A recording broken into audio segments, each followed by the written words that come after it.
Everyone, आप सबका स्वागत है इन कोडक्रंच टेक्स्ट को। आज के इस वीडियो में हम डिस्कस करने वाले हैं about proof of work and proof of stake. First हम देखते हैं कि प्रूफ ऑफ वर्क क्या होता है।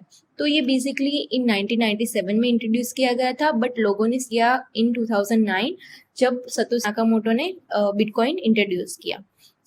बेसिकली प्रूफ ऑफ वर्क होता क्या है, तो यहाँ पे बहुत सारे माइनर्स होते हैं जो कि होते हैं ब्लॉकचेन के नोड्स।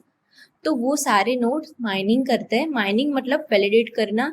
उसमें माइनिंग में वो क्रिप्टोग्राफिकल पजल सॉल्व करते हैं जिससे एक ब्लॉक ऐड होता है ब्लॉकचेन में। तो ये इस प्रोसेस को हम माइनिंग बोलते हैं। तो यहाँ पे सारे माइनर्स होते हैं, जितने नोड कनेक्टेड होते हैं ब्लॉकचेन में, वो सारे माइनिंग करते हैं और ब्लॉक को ऐड करते हैं ब्लॉकचेन में। तो यहाँ पे बेसिकली क्या होता है कि to do the mining high power computer require होते हैं to do the mining process. तो ये इसकी वजह से माइनर्स बहुत सारी इलेक्ट्रिसिटी यूज करनी होती है। तो ये प्रॉब्लम को सॉल्व करने के लिए हमें एक नए एल्गोरिदम की जरूरत थी। तो इन 2011 एक बिटकॉइन टॉक में एक the user with the name of quantum mechanic उसने इंट्रोड्यूस किया एक एल्गोरिदम जिसको उसने नाम दिया proof of stake. So now in proof of stake उसमें क्या होता है कि सारे माइनर्स माइनिंग नहीं करते। उसमें एक प्रोसेस होती है इलेक्शन प्रोसेस। तो उसमें इलेक्शन प्रोसेस में एक वैलिडेटर चूज किया जाता है और वो वैलिडेटर वैलिडेट करता है ब्लॉक को। मतलब एक ही वैलिडेटर चूज किया जाता है और वही माइनिंग करता है। नहीं कि सारे प्रूफ ऑफ वर्क में सारे माइनर्स माइनिंग करते थे और यहाँ पे वैलिडेटर चूज किया इलेक्शन प्रोसेस से। तो यहाँ पे वो कैसे सिलेक्ट होगा और हम श्योर कैसे रहेंगे कि वो वैलिडेटर वैलिडी करेगा सही ब्लॉक को।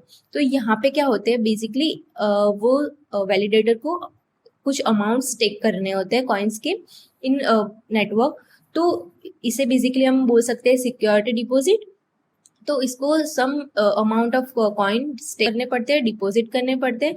जितने वैलिडेटर ने ज्यादा कॉइन स्टेक किए, जितने ज्यादा डिपॉजिट, उसके उतने हाई चांसेस रहते हैं to get the chance to validate the block.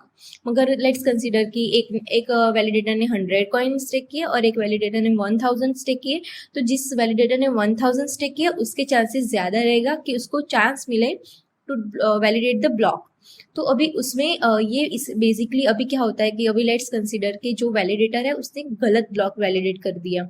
तो उसके जो स्टेक अमाउंट हो गया डिपॉजिट, वो ऐसा कंसीडर कर सकते हैं हम पेनल्टी। तो वो उसको वापस नहीं मिलेंगे। जो उसने स्टेक की अमाउंट, जो सिक्योर डिपॉजिट किए, वो उसको नहीं मिलेंगे। वो as a consider we can penalty कि उसने गलत ब्लॉक वैलिडेट किया। वैलिडेट गलत करने की वो उसकी पेनल्टी भरनी पड़ेगी। मतलब वो स्टेक अमाउंट उसको नहीं मिलेंगे वापस और उसको रिवॉर्ड भी नहीं मिलेगा।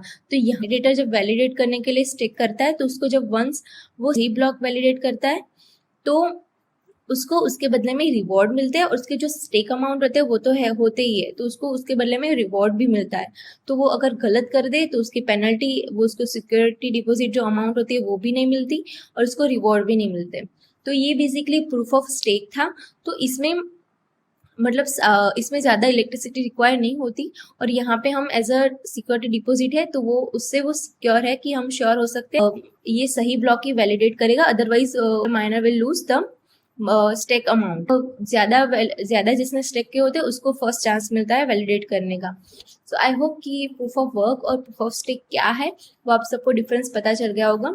सो let's meet in next video. Thank you for watching.